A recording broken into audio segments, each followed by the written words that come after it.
Hello, everybody. Welcome to another episode of Make Mine Mayday, the show all about Mayday and her world. This episode, we're going to be covering issues 44 through 48.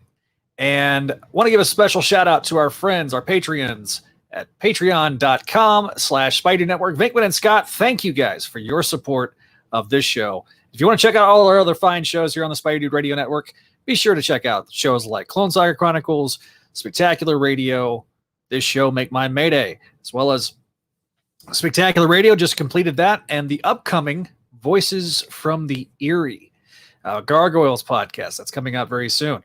Really excited about that. And of course, want to introduce myself and Kelly. Hello, Kelly's on mobile. Yes, and now I'm unmuted. Yeah, I am in my car because I slightly double booked myself. So just slightly, like it's only by like 20 minutes, hopefully. But yeah, if that. So just to make sure I could do both things, I am sitting in my car. I as somebody that has done. I'm not driving though, I swear. Yeah, no, she's not driving. She's parked. She's not stupid like me. I've actually done it while driving, like a foolish idiot. But those were audio only shows. So we get to see Kelly, but if Kelly starts getting wonky on her video, then she'll bow out. Then you will see this. You'll see Spider Girl. It looks like Spider Girl's talking. Yeah. So yeah. Got some fancy new graphics too. Let us know what you think about that. For those that are listening to the audio version of the show, want to give a brief shout out and say, hey, sorry, we're going to be making some references to visual aids, likely, and so please apologize for that. Be sure to check us out on YouTube, Facebook, and Twitter, where we are simulcasting these episodes live. And yeah, so that's kind of my intro. Kelly, we got some housekeeping we need to handle right quick. So the only thing I've got is just we probably do want to discuss how May is going to go. Obviously, it is the month of May, and we want to keep our weekly schedule, but real life, just, in that Parker Luck kind of way, is kind of getting on us where we might not be able to do things. Right now, it is up to what Zach can do because he does have his new job. I'm trying my best to keep it on Fridays, but there is, I think next week we're going to do Saturday because I'm going to go home. I have a step niece who's graduating high school and my mom's birthday. And of course, my nephew finished kindergarten, and that's important. So I'm going to go home and see them now that we're all vaccinated. So we are going to do Saturday there, since Friday I will be driving. Yep. And that I cannot drive and read my notes at the same time. I do not feel safe. Sorry, guys. Listen, auto driving cars are not there yet. Okay. I mean, look, if I had a Tesla, we'd try it out. But I don't have Tesla money. And I don't have Bitcoin. Should have probably invested in it, but I didn't. So, after Elon Musk this week, I think he kind of said they weren't going to take Bitcoin anymore as a form of payment. So they're not right now, but they will stop. They're just trying to figure out other Bitcoin options that reduce power consumption. Okay, Hi, you're cutting it. Yeah, you broke up. He's saying that we snuck this episode and we do this weekly. Oh, I broke up. Can you hear me? I can hear you, but it's getting real audio technical. No, really, it's really bad. Yeah, it's bad. Hold on.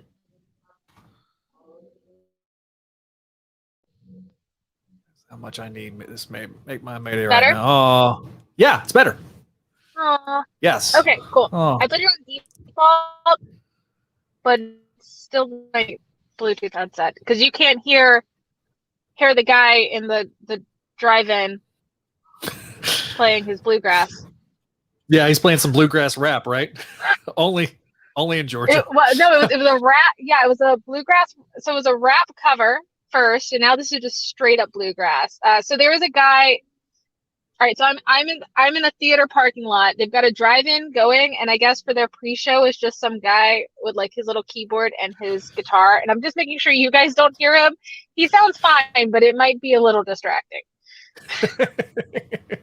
Oh, hey, listen, I ordered Whataburger once on Crawlspace, so I can't even be like, I'm not mad. I find it entertaining. So, okay. Look, I wasn't intending, like, the original plan was I'd have enough time, but then I forgot that, you know, COVID doesn't exist anymore in Georgia, apparently. So here we are. Yeah. Yeah. So anyway, I'm here to make sure that I'm here on time, and we'll be all right. So as long as it's better, we're good. So. Yeah, and if she has to go off, Alrighty. if she has to go off video, then that's what she'll do. So, yeah. The only there is. Do you want to mention that other podcast doing a Spider-Girl review show, or do you want to wait? Well, this is.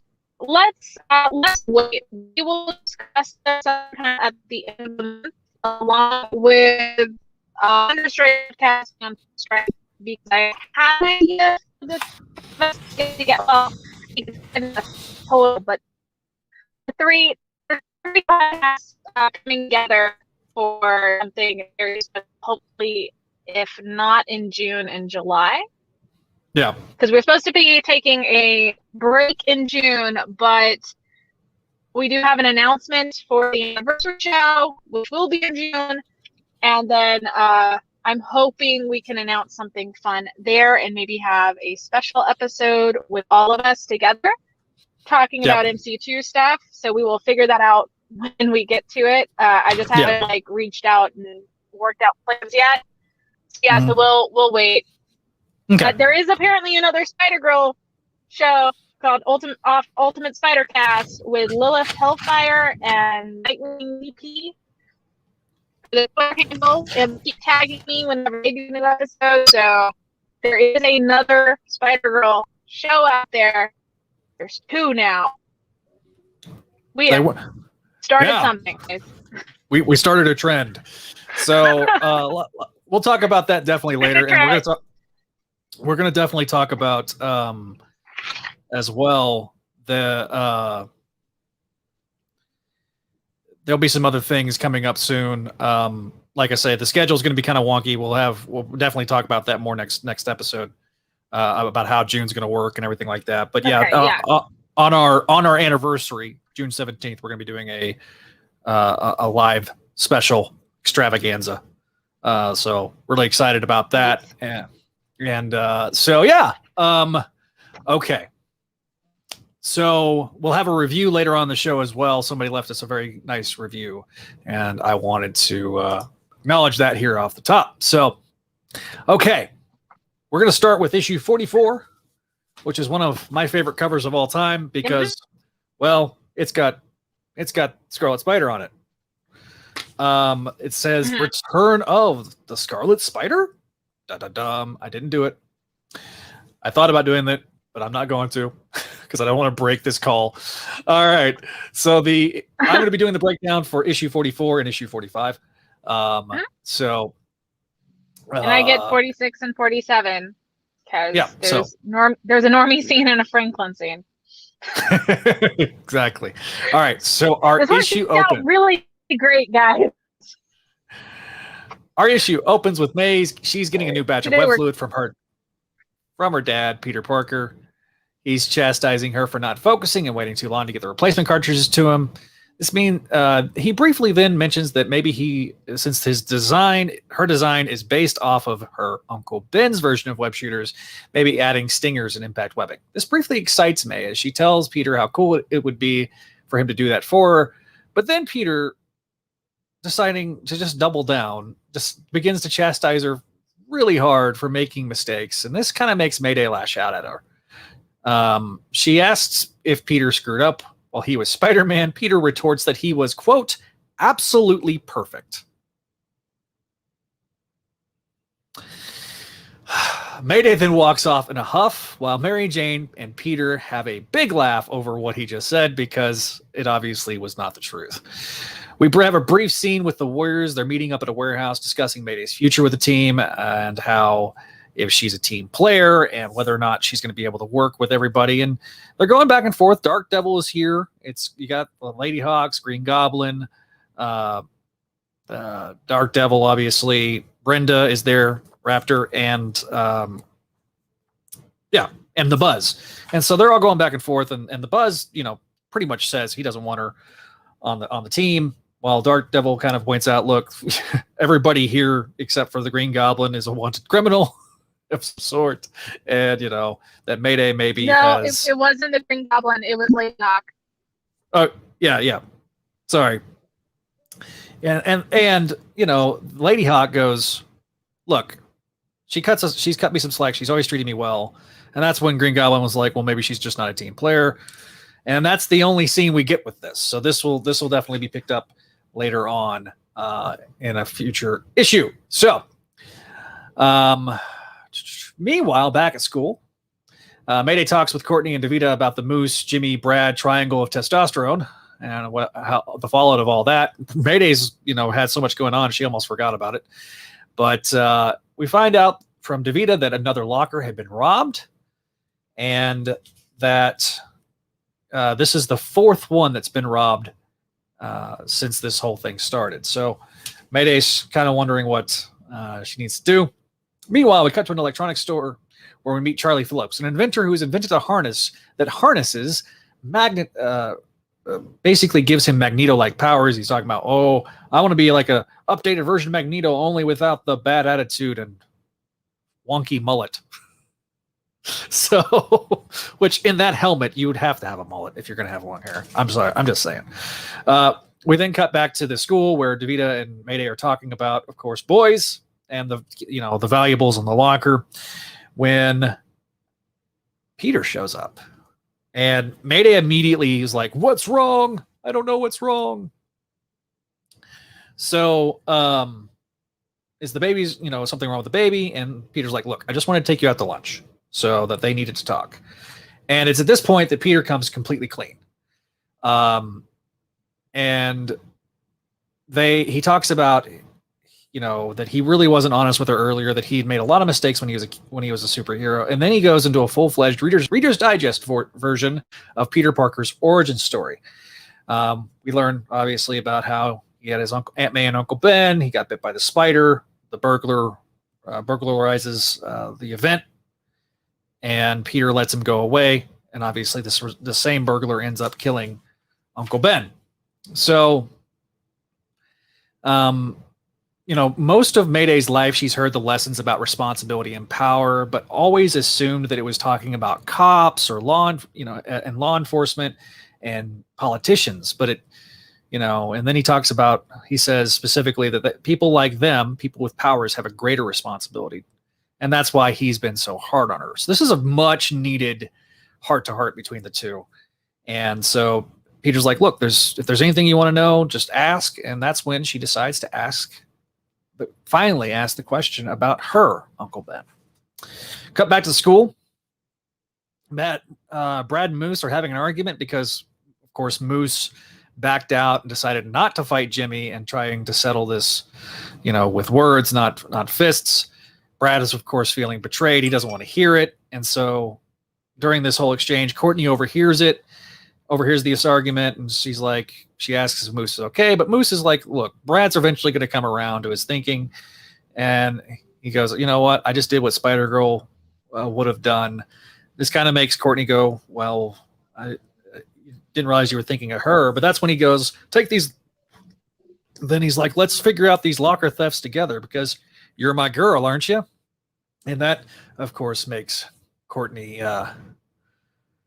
this raises her spirits. So back at the costume shop, Charlie is trying to pick up his costume because he got the costume design at this costume shop.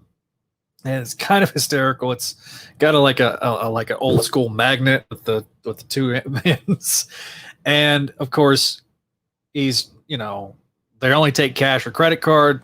And Charlie's like, well, can you take a check? The guy's like, no. And so for $138.27, which is an oddly specific price, the guy says, I can't give this to you. And so Charlie gets a little mad, and that's when he starts wrecking the shop. So we cut back to Peter talking about Ben. And this is where we get they're sitting in Central Park, and he also goes into a very Reader's Digest version of the events of Ben Reilly's life.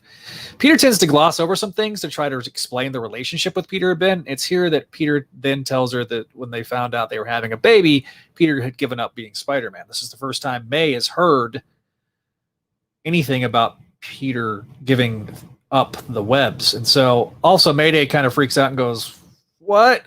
How did my uncle have spider powers? And so Peter kind of glosses over the whole clone thing. And so, Peter then tells her that, look, when I quit, it wasn't the first time. It wasn't the last. So, Mayday realizes it's all about the responsibility thing. That's why he kept going back to being Spider-Man. We then have a brief scene where Riley and Brenda are talking about Brenda's options. It doesn't look like it's very good that they're going to ask for jail time, but Riley then remarks he's going to do his best, Mr. Drago, because he can be very tenacious. So, meanwhile, back at the park, Mayday asks what happened with Ben's death. Mayday is shocked to find out that the Green Goblin was involved. And Peter also it's also here where Peter tells May that he's reminded of Ben inside the webs when he sees her out as Spider-Girl. So Mayday's, still struggling over the guilt of the whole funny face, angel face situation throughout this entire issue. And she's just trying to remain positive. She's got to run back to school. Peter senses that there's something that Mayday needs to tell her, but she just doesn't yet. So Peter kind of the gears start turning. He starts thinking about some things. Mayday is walking back to school and kind of going, does he know? Does he not know that she's hiding something? And of course the police start driving by, and that's when Mayday then grabs her costume and jumps in the costume. So the police are like, dude, release the hostage, because Charlie doesn't realize that he has now kept the hostage by keeping the owner of the store in there. So Mayday shows up, and Mayday sits there and talks to him and says, look, I know you've had a bad day. Sounds like you've had a bad day, but listen, you've screwed up. She convinces Charlie that he needs to take ownership of his actions and admit that he screwed up. Charlie then gives himself up to the police. Mayday heads back to school, and and places her items in the locker before a mysterious person is hiding in the shadows. Oh boy. Meanwhile, Peter goes to the headquarters of the Fantastic Five, where he meets with Johnny Storm, and Peter says that he feels like it is time for Spider-Man to don his webs again. Our final scene of the issue ends with Mayday and Davida going back to the locker, and Mayday realizing that her bag has been stolen and somebody has her Spider-Girl costume in hand. The end for now. And that's the end of issue 44. So, Kelly, what is thoughts on this particular issue? Can you guys see me? Yes. Okay. Can you guys see me?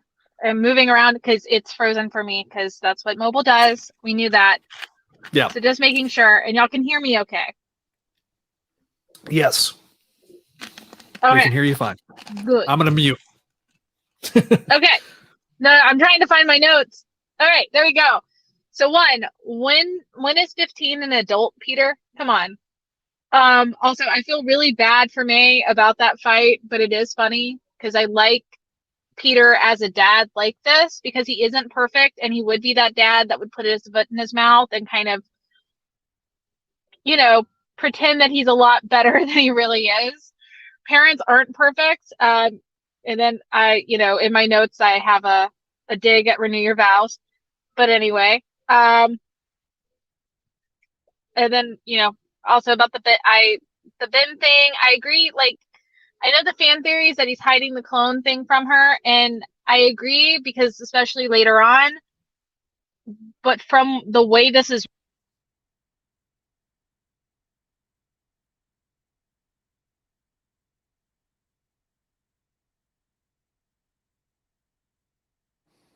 Uh-oh. I think we lost Kelly.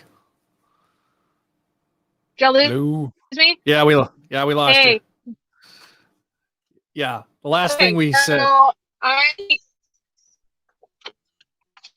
This is where I brought the laptop.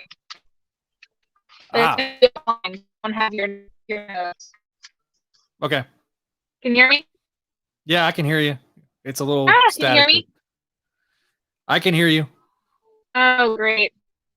Okay. Cool.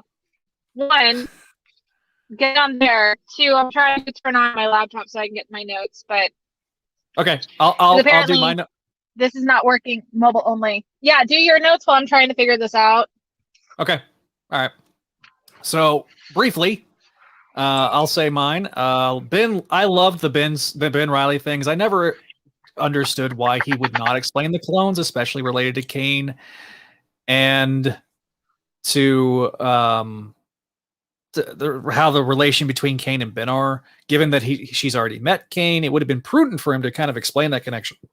But I kind of also understand that in this context, this is supposed to signify the evolution of their relationship.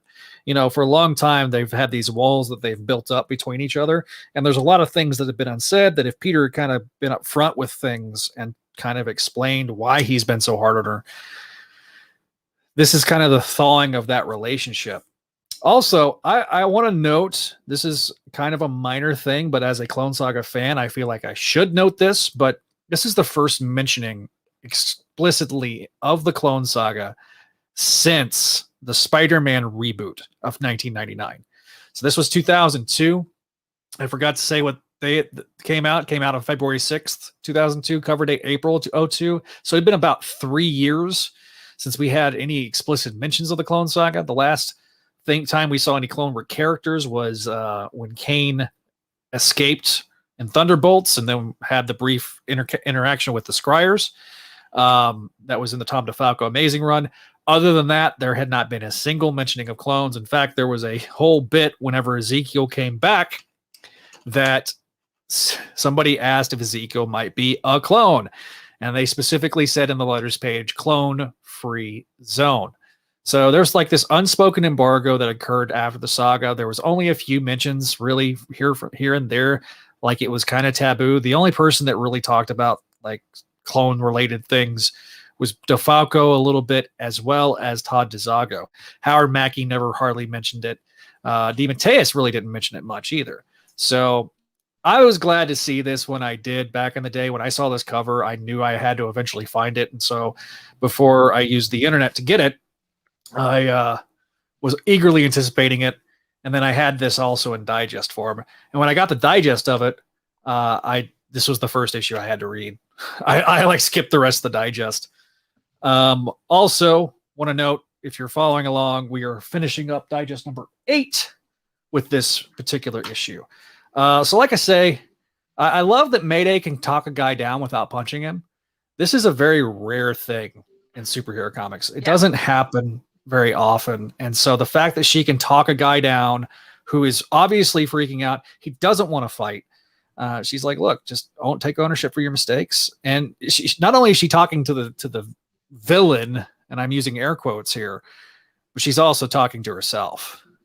And so there's this, again, the internal struggle that occurs throughout the entire issue about the funny face, angel face, treaty, unspoken treaty, where they would leave and never to return. As if you haven't been following along, this is your first episode. It's what we talked about last episode.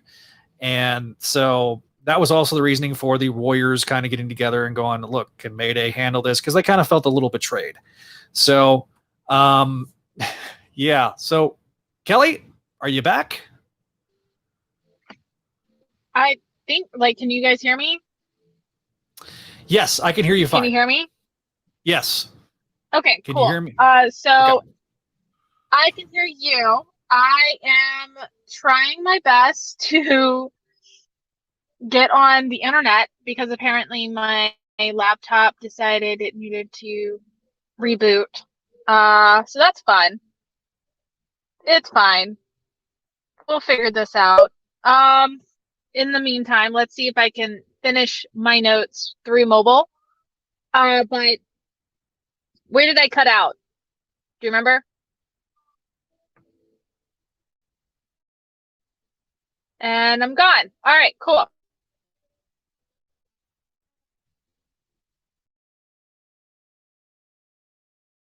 Oh no. What in the world happened?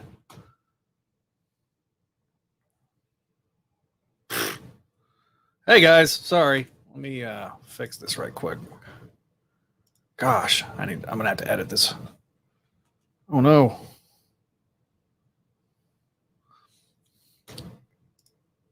That was weird. Okay, am I back?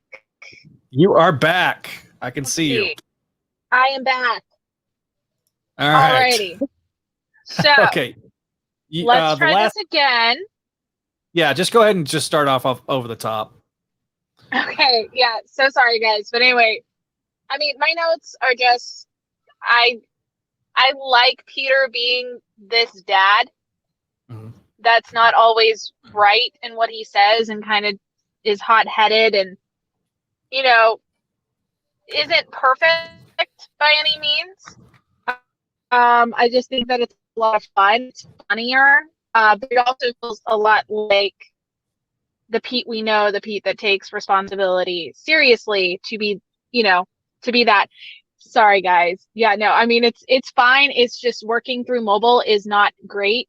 And then I brought my work laptop, which has been having problems. So, of course, it decided to reboot. But yeah, that's my thing. And then also, Mr. Slattery, who punishes anyone with The Hobbit? Like, that's not really a punishment. I get that it's long, like it's a very long read, and we have no clue about the paper, like what the paper was supposed to be about. So maybe that's the punishment, but at the same time, it's like, who decides to punish somebody by making them read The Hobbit? Just yeah, that's not a punishment. Yeah, yeah, yeah. That's not. Yeah, you can also tell this was coming out. Lord of the Rings was about to come. It came out in 01, December of 01, so it'd only been a few months. So I'm sure that kind of infiltrated the brain of DeFalco as he's writing these issues. But yeah, that's not a punishment. My dad is like a huge Tolkien fan, so like he'd be like, yes, thank you, please. So yeah, I mean, well, even May said, well, I'm looking for an excuse. Great, but like it's so silly. I was just like, you needed some kind of long book, but like The Hobbit. Who doesn't like The Hobbit? Yeah, that's crazy. All right, Vinkman has a comment and says one of great. I'm getting internet back. Okay. One of Mayday's greatest qualities is her ability to communicate with people and help them come to an understanding. Vinkman also says he thought he was having a rough day. So, like I said, it's fine. I've got some free Wi-Fi, and so you don't have to switch over. So I think we're good. As long as I'm looking over. Okay. All right. Oh, man. Kelly on mobile. All right. Yeah, you cut out. Man. Yeah. I don't have much left. What am I supposed to do? Not again. I know. Hey. Oh, and poor. Honestly. Yeah. Sorry, guys. Okay. So, I think Kelly. we're good. Okay. Okay. I'm gonna start working on 45 and do the recap Yes. of 45. Go. Let's move. Yeah. Let's move for something we can get a little bit further. How more crazy it's not some minute. Okay. All right. Let me. All right. So I'm gonna start on 45. And all right, issue 45 is titled Secret Lives. Came out on May 6th, 2002. Where's Kelly? All right, Kelly's maybe back. All right. So May 6th, 2002, or March 6th, 2002. Cover date of May of 2002. So Secret Lives is the title, written by Tom DeFalco and Pat Olive did the script, plot, and the pencils. Al Williamson's the inker. John Workman's the letterer. So we open with the issue with Mayday kind of being at school, and everybody's she feels like everybody's staring at her. Meanwhile, she has some floating heads of guilt that are kind of surrounding her. And as a result, she opens her locker, and it says, there's a note taped to it, and it says, "I know your secret." So we have Ralphie and Turtle, and they're like, "Oh, you okay, Parker?" And of course, she's kind of shaken up by the whole thing. Looks like she's seen a ghost. That's when Felicity shows up and's like, she goes, "Felicity, I didn't sense you behind me." She's like, I can be quiet as a cat when I want. Want, want. So May asks Felicity how she found out that she got robbed. Look, I can hear you. So we have Courtney and Muse show up, and they're asking how things are going. So Courtney seems to think that Felicity is the one busting into people's lockers. Moose doesn't agree. Doesn't believe it was her. He thinks that it was, of course, it was Ralphie and Turtle. So, but May intends to find out what's going on. So May starts asking around and finds out what was stolen in the locker, and she's kind of doing her own investigation. Apparently, there were some personal things that everybody was talking about, which kind of makes them uncomfortable. They don't want to talk about these things. We then cut to, speaking of the Hardys, we got Felicia. She's back having a lunch date or coffee with Mary Jane. They're kind of talking about how things are going and how it is raising daughters. And so Mary Jane's like, "Trust me, that she's no angel." So Mayday then goes to the website and is talking with Normie. He's like, "You lost your spider costume? Your dad's going to flip out." And when he finds out. So needless to say, I'll take that off right quick. All right, we got Kelly back. Kelly, you back? Hopefully. All right. Okay. So, hey, quick question. Is the background noise too bad? Because I basically just got on the laptop. I heard it briefly. It's not terrible, but you might mute. I'm going to mute. Yeah. Sorry, guys. Okay. I don't know what's going on with my phone, though. That is weird. Yeah. So, basically, she's going back and forth talking with Normie about how she's going to be able to, do about her secret identity and costume.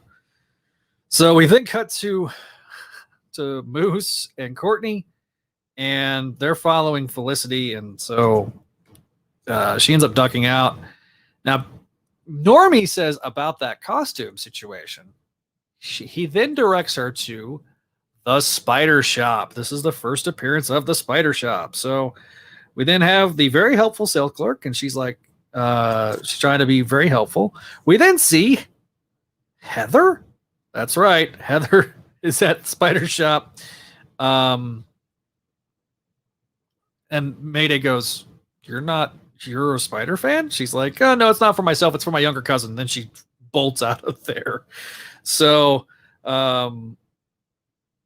yeah, that was a pretty funny scene. So we then cut to the Fantastic Five's headquarters, where we have the Big Brain and Johnny Storm, the Human Torch, helping Peter out, and they're working on designing the bionic leg that he would use to obviously become Spider-Man again, as from last issue.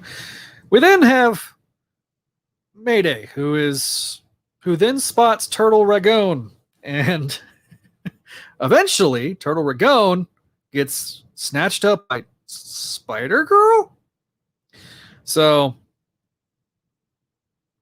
yeah, and this Spider-Girl used a rope to capture the assailant. Mayday then helps him out, and so Mayday goes, "This girl called you by name. You sure you don't want to talk about this situation?" And so, of course, Turtle leaves, kind of hanging his head in shame. So Courtney seems to continue to think that all the clues point to Felicity Hardy. So, of course, then Mayday has her bag returned to her. And, of course, the backpack's back, everything except the costume. But you have a note. It says, meet me on yesterday's roof after school. So, needless to say, this person's like, I assume you want to get your costume back. And it's revealed that the girl in the costume is Felicity. So obviously, she's like, it's about time you guess, especially after all the clues I lobbed in your direction. I assume you make the Black Cat connection. So then she goes, mind telling me why you robbed everybody? And she goes, I didn't rob. I solved the case. So again, this brief thing goes. And so Mr. Slattery is back at school, and he's like, look, Theodore confessed early this morning. The principal's already spoken with his parents. And so one of my favorite lines by Slattery, though, in this issue, Theodore Ragone, although I believe you people call him Turtle for some ungodly reason. I was like, yes, I have never related more to a man or to a principal than that one comment. So obviously this shocks Moose and Courtney. Wait, is he the principal and the English teacher? I think he's assistant principal and English teacher. I think okay. I think he does both. All right. So, because I think they specifically say he's the assistant, not the actual principal. Okay. So that causes Courtney to go see Ralphie, and it all started. And then he kind of confesses. He goes, "It all started off as a joke. He caught sight of a costume in some girl's locker, and he thought he'd accidentally discovered Spider-Girl's secret identity until he noticed the Taiwan label." Wop, wop. So they started checking out a few more lockers. You'd be surprised how many people had spider paraphernalia. He intended to return it and play the big hero. So yeah, needless to say, it was a ploy to meet girls. And that's, I love that Courtney just immediately looks at Moose, which kind of makes me laugh.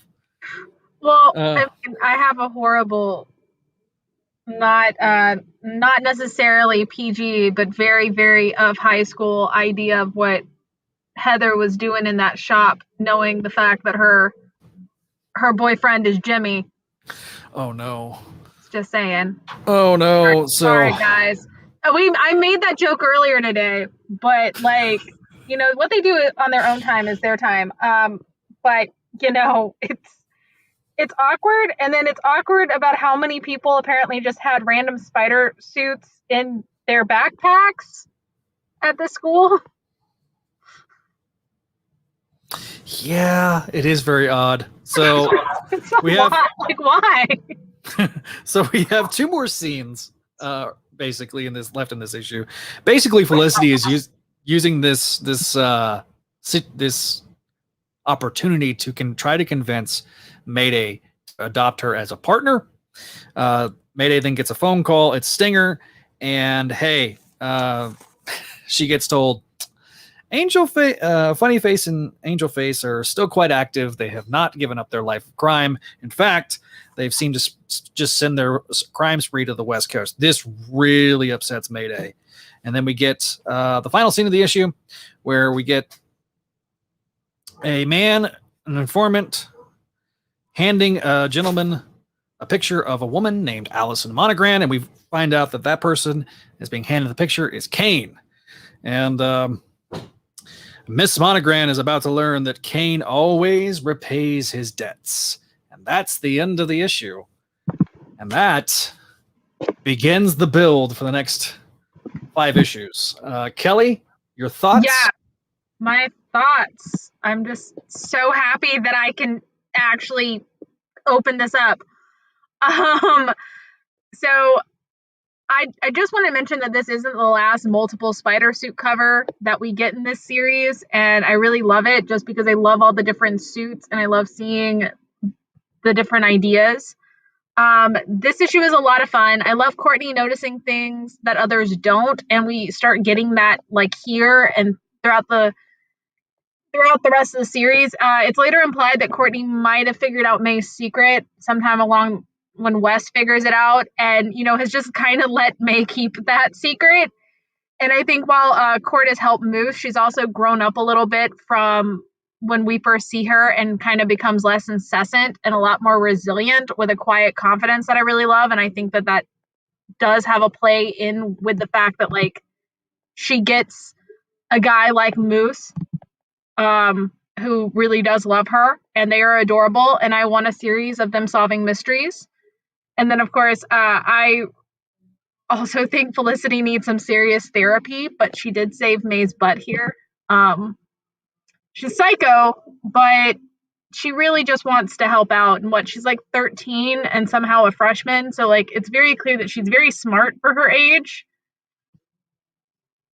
because I think she should be in, like, middle school still. Which is weird. Yeah, it just depends on it. It's one of those things. I'm sure it depends on the birthday type of situation. Yeah, well, it's just because she goes, you have like 2 or 3 years old on me in the next issue, and that's not entirely like that wouldn't make sense. But like, so I mean, I just assume maybe she skipped a year or something, especially with the fact that she did grow up in France for a good period of time. So we have no clue how schools work there and what credits equaled what coming back. Right. But she's a very smart young lady. She just is a little too enthusiastic, I guess. Enthusiastic, butcher yeah. That word, yeah. Butcher that word. It's fine. But yeah, I mean, just because she really, really wants to help. She wants to be in May's corner, and I think it's because she's really looking for something to invest her life in, but this is kind of not quite the way that it should go. We will figure that out in later issues, but it's fun to see her, like, her personality here. Yeah, no, it really is. I agree with that. Felicity is fun. She is. I'm glad that we finally got the resolution to the locker room storyline. I find it hilarious. I mean, we talked about it a little bit in the recap, but the fact that everybody's got like Spider Girl. Why? I just want to know why. Like, I mean, I do it, but that's me. Like, the only thing I can think of, Kelly, is that if you had like a superhero show up at your school, you'd want to do that. But why would you bring that in your like gym bag, or like why would you, like, you know what I mean? Like, none of it makes sense. Like, it's like I would cosplay like in my spare time, whatever. But I still only bring that suit out if I need like a photo shoot or something. I mean, I've got my onesie in here, in the car, but that's just because it was like super hot one day and I took it off. It just hasn't gone back into the house yet. So, I mean, I don't know. It's very strange and weird. And then also, like, apparently this was all a ploy to like meet girls. All right. That's fine. I mean, it's very high school. It's very silly. It's very low stakes at the end of the day. But at the same time, had Felicity not caught on to what they were doing, like, this could have been bad for May. So, yeah. Thankfully, weirdly enough, everybody has a spider suit. Okay. Yeah. Ooh. Yeah. So, yeah, it's a good issue. Like I say, it's a good issue. I do like this multi-suit cover. I wish Ron was here, and let me go back to the comments because I haven't been on there. Hey, Ryan Reed.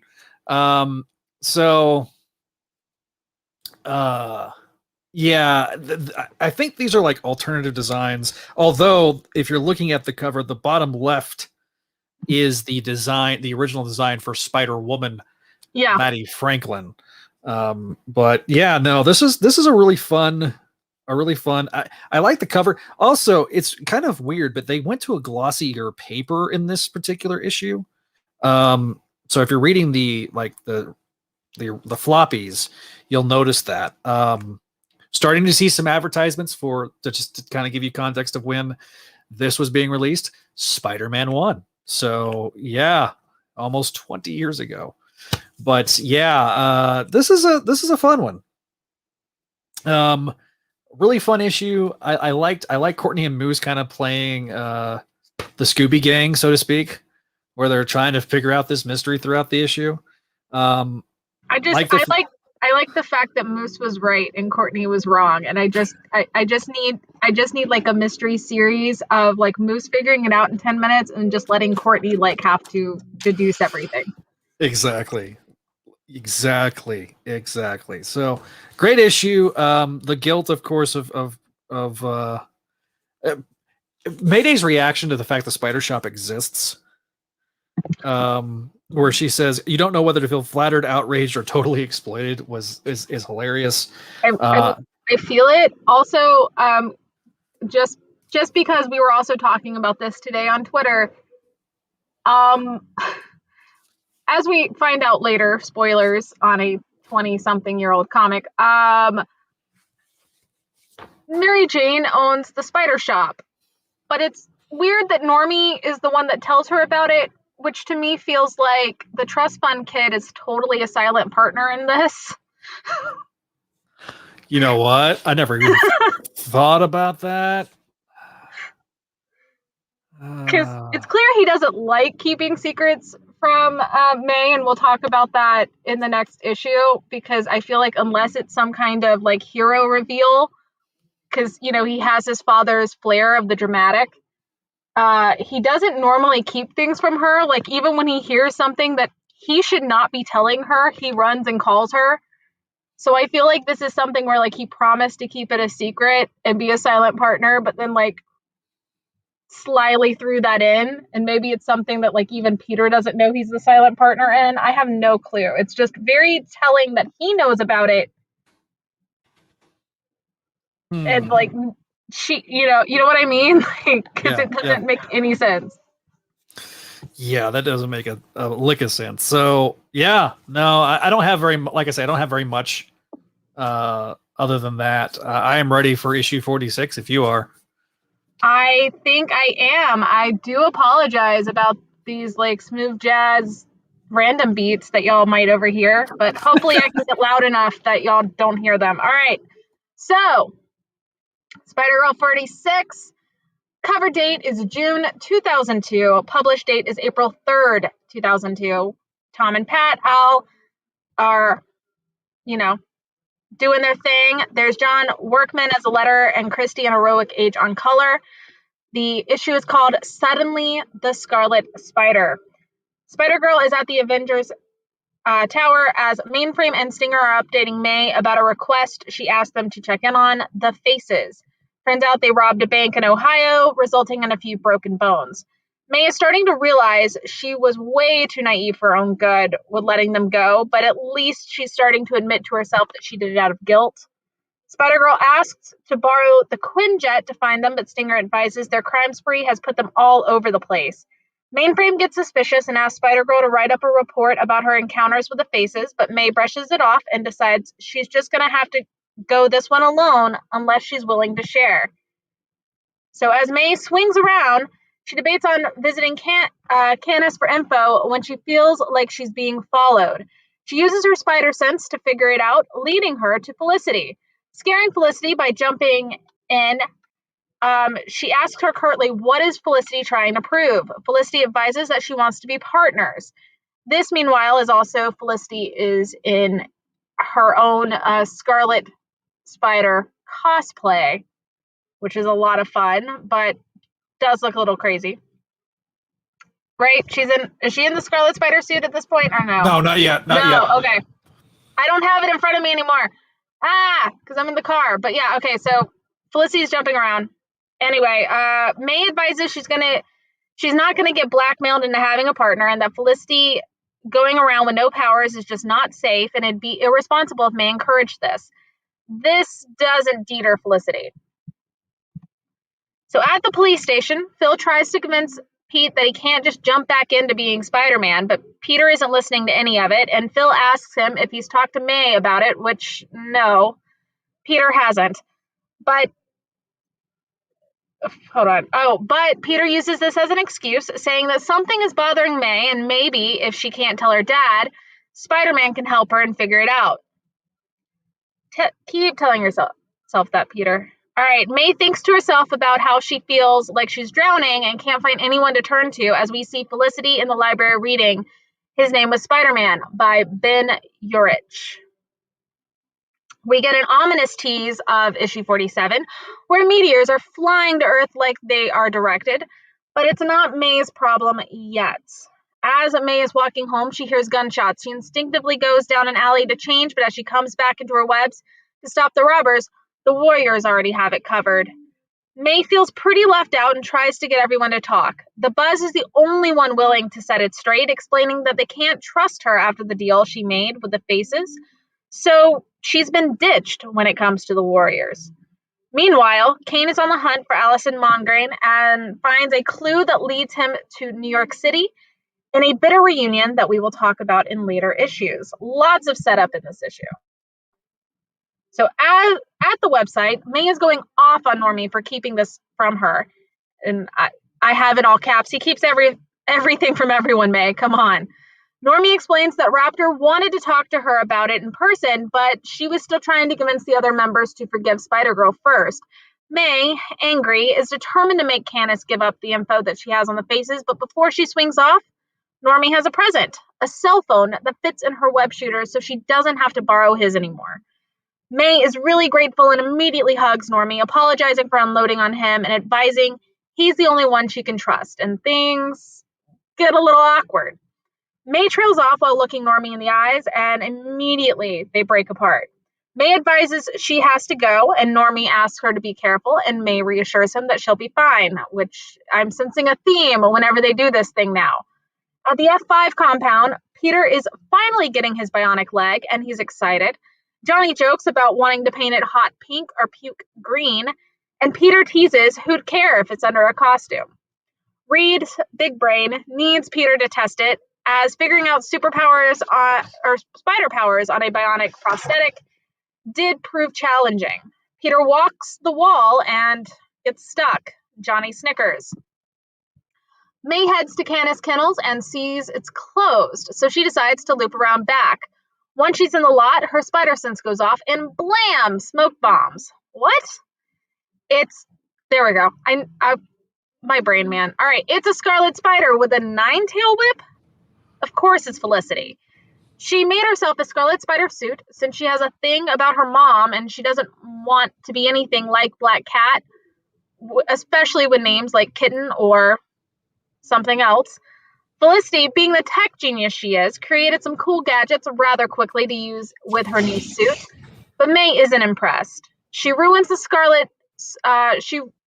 Scarlet Screamer noise thing, and May ruins it by webbing it up. May and Felicity bicker over that, and Felicity keeps trying to wear down Spider-Girl to let her join the fight and be partners, but May is so over it. This is not happening.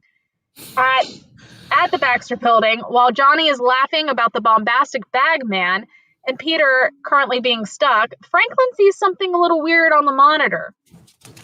Wonder what this could be. Meanwhile, in the Canis Kennel yard, May and Felicity continue to fight, and May's getting really tired of the diatribe. Felicity keeps advising she can do this, and May tells her that she's only a teenager. Okay, but May, so are you.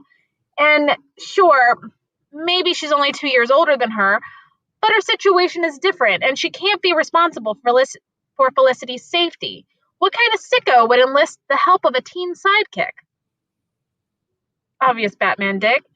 Felicity decides she'll just be on her own then, and May impact webs her to the fence. As she continues to try to talk Felicity down, she gets a phone call. Normie is calling to tell her about her dad's Spider-Man idea. Uh-oh. May starts rushing to the Baxter building, angry her dad is acting irresponsibly as Felicity is trying to catch up and just wants to help. But something major is coming, and Peter and May can feel it. May senses it's coming from above, but she doesn't see anything until the exact words on there was kadoom. So not kaboom, quadoom. So a huge explosion hits Baxter, and May uses her spider sense to go into the rubble to find her father. I love how oh my God. We'll talk about my notes after this because I see what I was doing. All right. So when, to find her father, when she does, he, along with the rest of the Fantastic Five, are knocked out except for Big Brain. That's, well, it's gory. But we as the audience knows it's okay. May doesn't, though.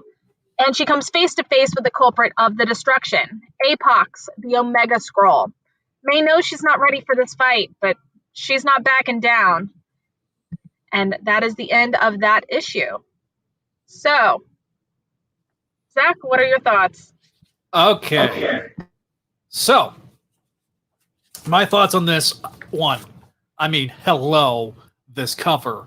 Hello. I love this cover. This is one of my favorite covers in the entire history of the series. And yes, I am completely and utterly fanboying biased when it comes to that.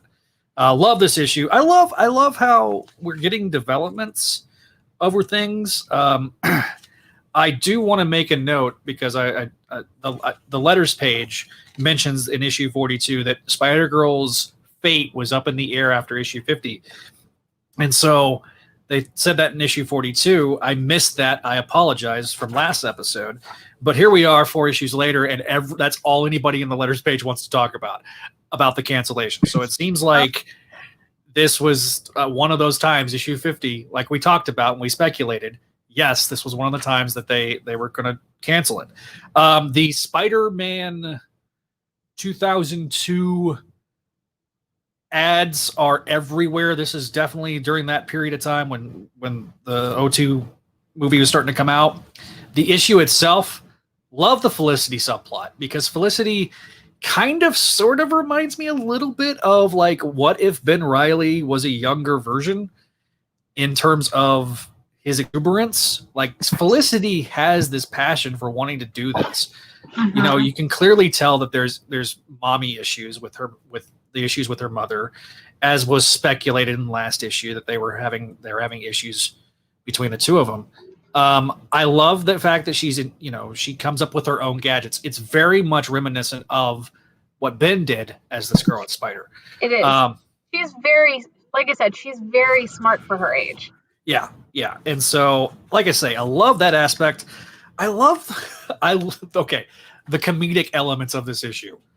Peter and Johnny are hilarious. They shouldn't be allowed in a room together. Like that's the way it feels. Like this is just the best, like the absolute best that you can like. This is the dynamic that everybody loves with Peter and Johnny. I love it. So it's definitely up there with one of my favorite elements of the book. They did a great job. Artwork, we haven't talked about the artwork yet, but I think it's kind of unspoken since this is the last Pat Olive, Al Williamson issue of this episode. It's fantastic. Yes, of course. absolutely fantastic. The colors are great. Everything is great. I don't have any, I've had a few minor complaints about things that weren't related necessarily to the pencils. It was mainly inking or lettering or something along those lines.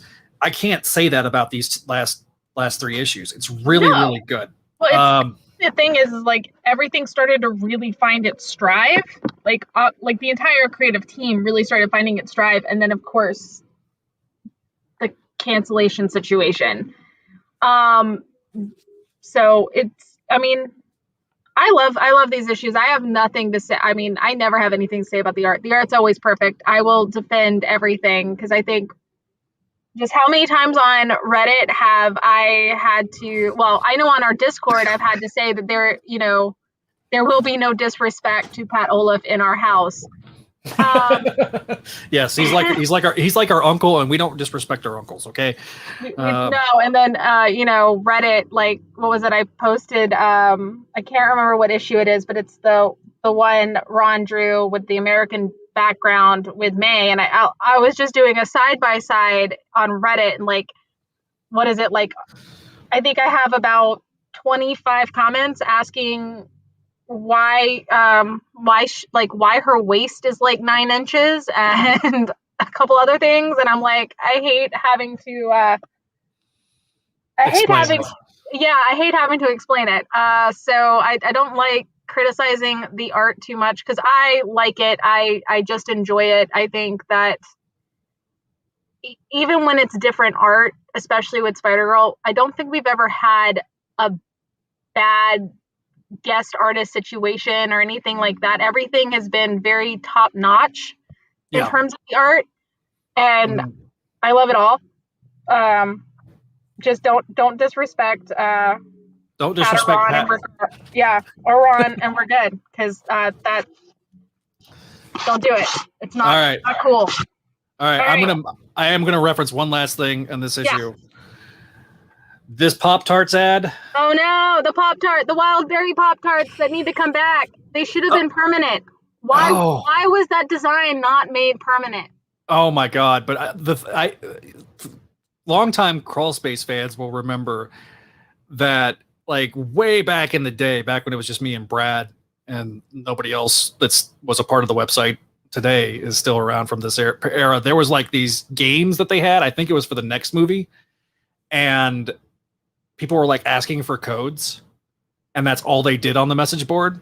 Oh yeah. And so my mind, in fact, Brad still has a box of those Pop-Tarts, just the empty box, and that's why he kept them, because of that.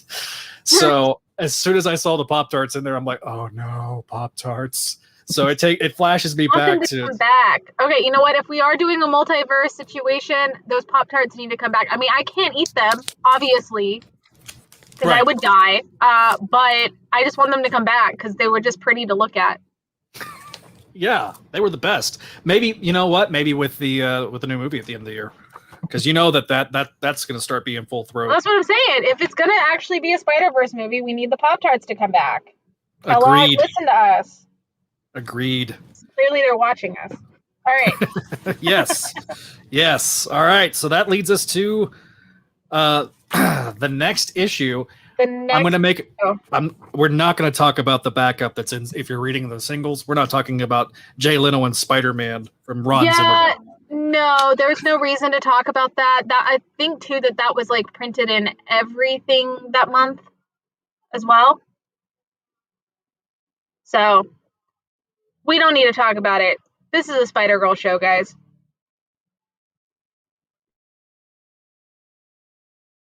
Sorry, life's. No, you're fine. Any question? We're about to have storms, so she was having to bring the dogs in. Well, hey, luckily I think we're doing really well on time. So yeah. We're down to 47, and we should, for our audio visual listeners, we should probably change that Spider-Girl 45 review tag. Sorry, that was my bad. Yep. So let's go ahead and do Spider-Girl 47, and I will do the breakdown while Zach works on real life stuff. All right.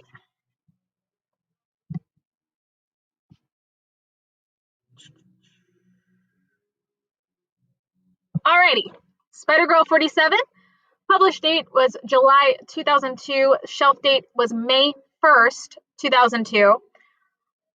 Ron and Livesay are filling in for Pat and Al this time, and the issue is called Gods and Men.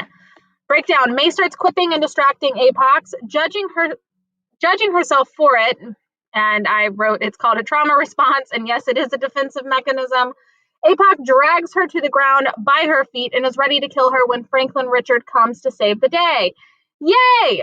And May muses that she used to dream about this, but reality is way better. May tells Franklin she's sorry about his father.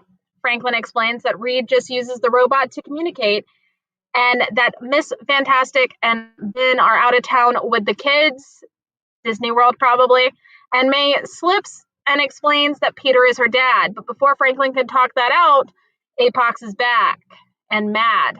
Felicity has managed to climb from sheer teenage spite to the fight and suddenly wishes she hadn't.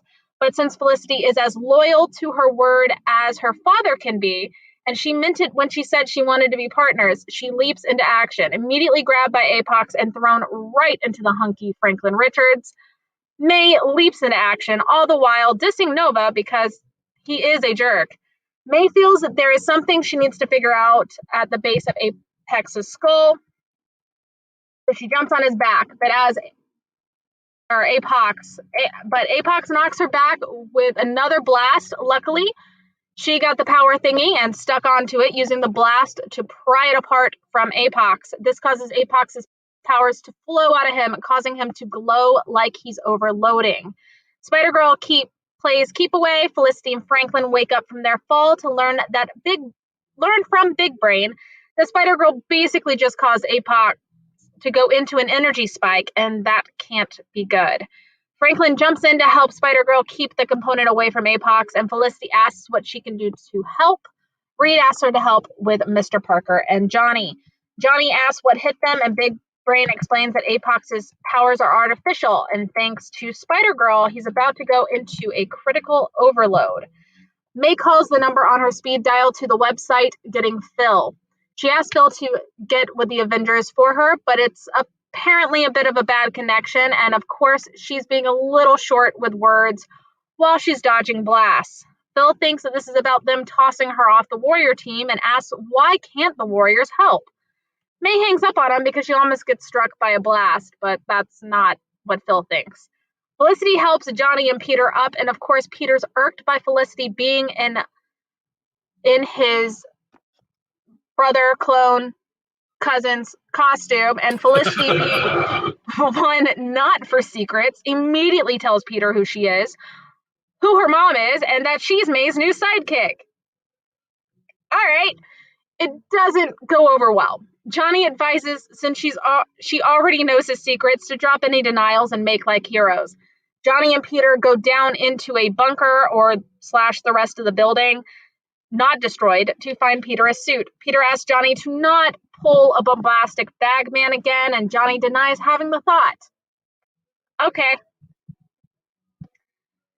So, May has been pretty lucky in avoiding Apox so far, but one slight misjudgment caused her to fall into Central Park. Thankfully, Franklin shows up with a car in the nick of time to keep Apox from getting to her.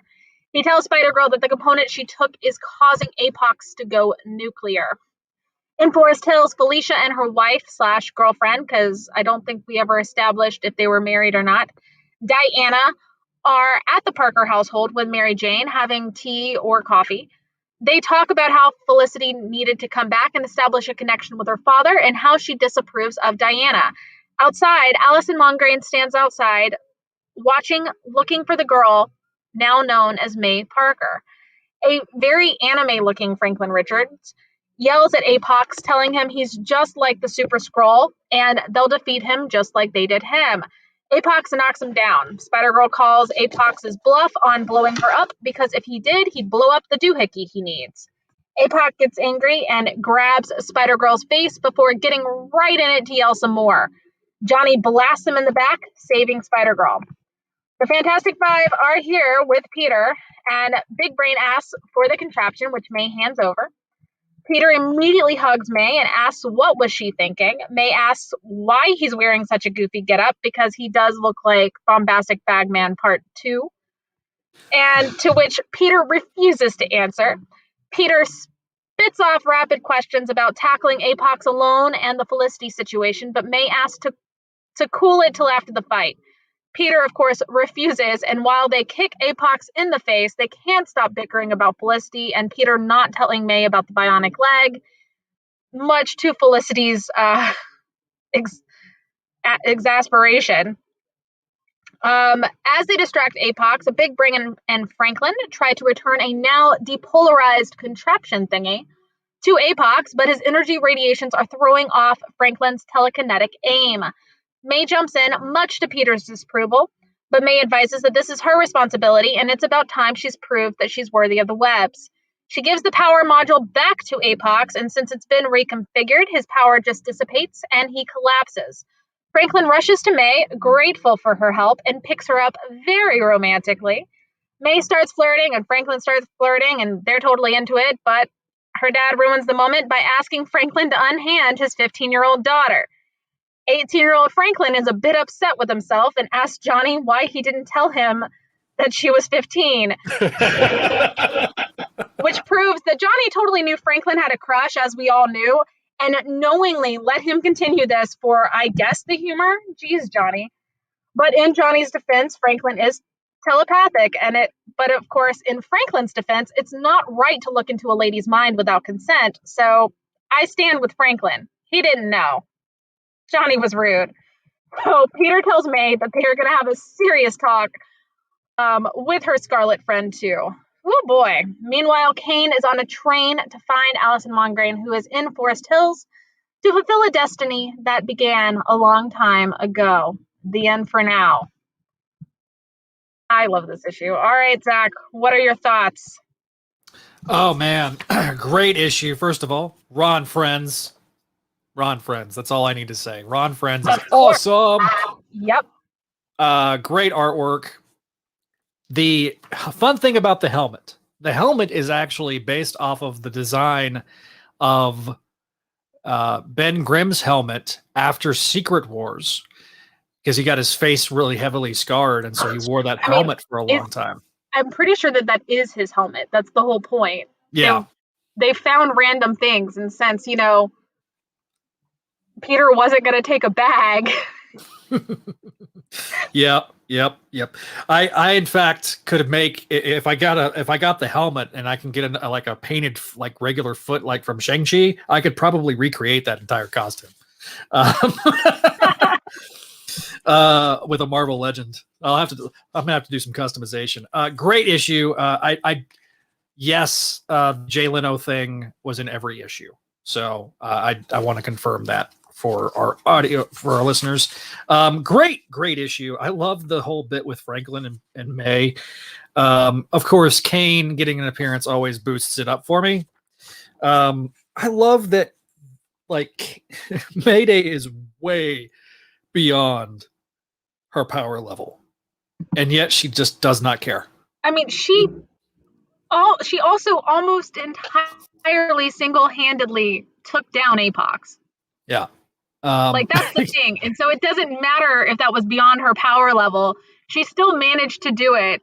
So WTF, her sitting there saying she's not worthy of the webs, which I think this was also proving to her that even though she made a mistake, she is still worthy of the web. She can still do this. She just was naive and had to learn that lesson. So I think that that's why this issue is really important, but I just love it. Also, I do want to mention that 46 and 47 really happened in the span of a couple hours. So she goes from almost kissing Normie to then almost kissing Franklin in what, maybe 3-4 hours tops. Yes. Yeah.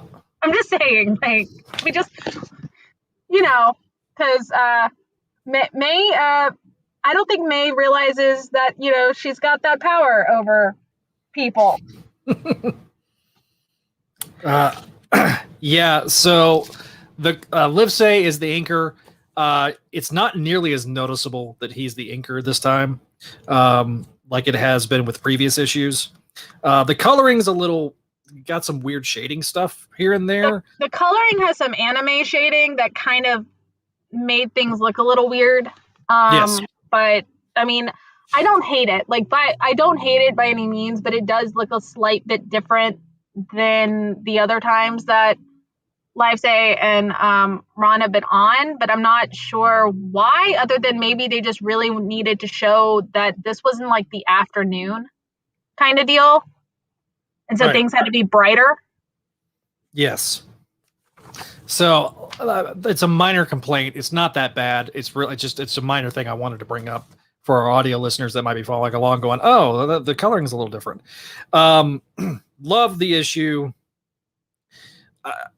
I love that the big brain's just like, no, I can just recreate that creepy giant head body. I don't know, like I know you don't like it, but I like that design much better than like the Herbie brain design. Yeah, but it looks like a little gray alien, and it bugs me out. Yeah, like I don't know why he just didn't make it like the normal proportions on the head. The rest of it, I don't think would bother anybody. It's because it's Reed. Reed is trying to freak everybody out. It's true. Alice and Monogram, we're definitely going to talk about next issue. But yes, Mongrain. I thought it was Monogram. I don't know. I've always said Monogram in my head canon, so I'm probably butchering that name.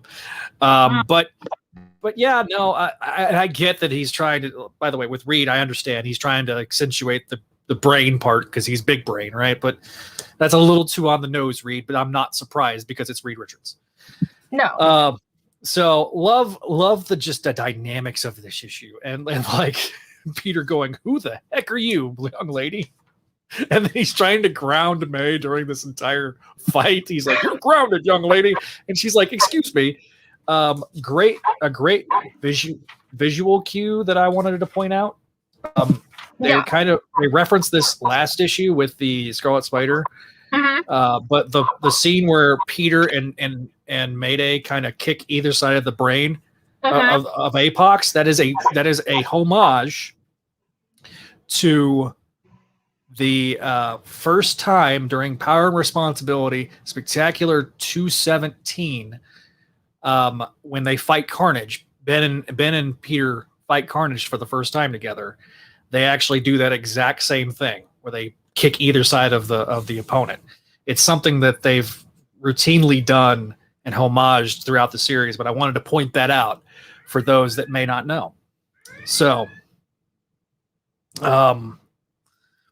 yeah, that is that's a lot of fun, especially when you've got a Scarlet Spider sitting there. Like I say, issue is just really, really exceptionally good. I know this is one of your favorites, Kelly. Tell us why.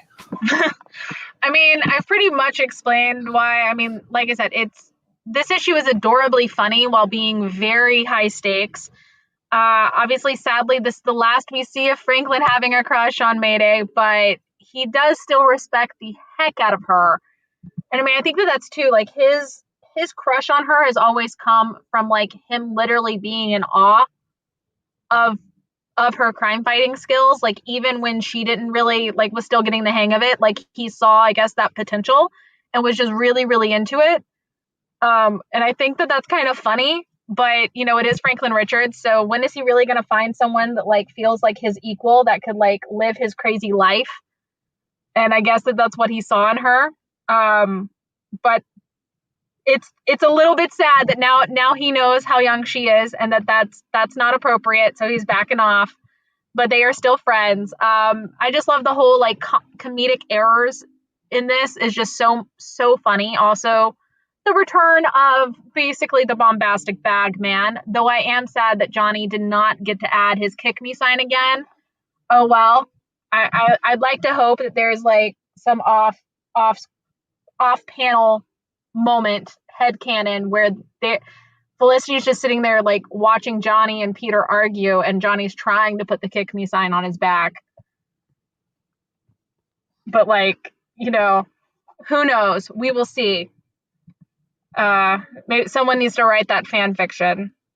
And really, that's all I've got on this issue. I love it so much. There's not a lot to say other than like it's one of those issues that you really need to read, because to me this is really the moment that like May shows to everyone exactly what she can do. Because like I said, she took Apox on. She took on an Omega Scroll all on her, like all by herself.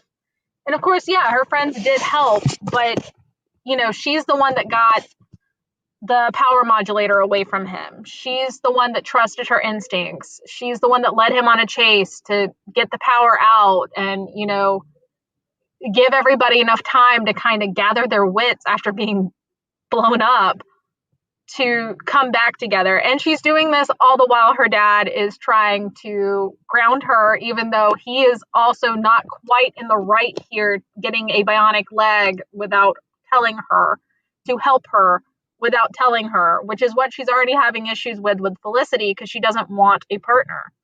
Right. Exactly. So, you know, she's got a lot on her plate, and she still manages to completely save the day. And I think like when anybody needs to see like just how powerful is Spider-Girl, it's this issue. And it has nothing to do with her like power set as much as it's just it's her brain power. It's how she thinks under a crisis.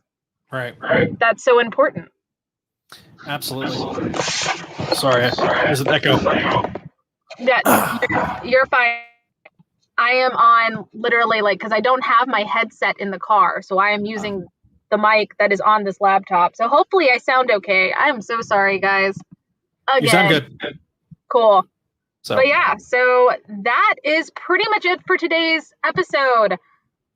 Yay! Yay! So, I mean, not yay as it yay, like I don't want to hang out with you guys, because I do, but I'm just saying yay, this is over, because this episode, I will never ever double book again, hopefully.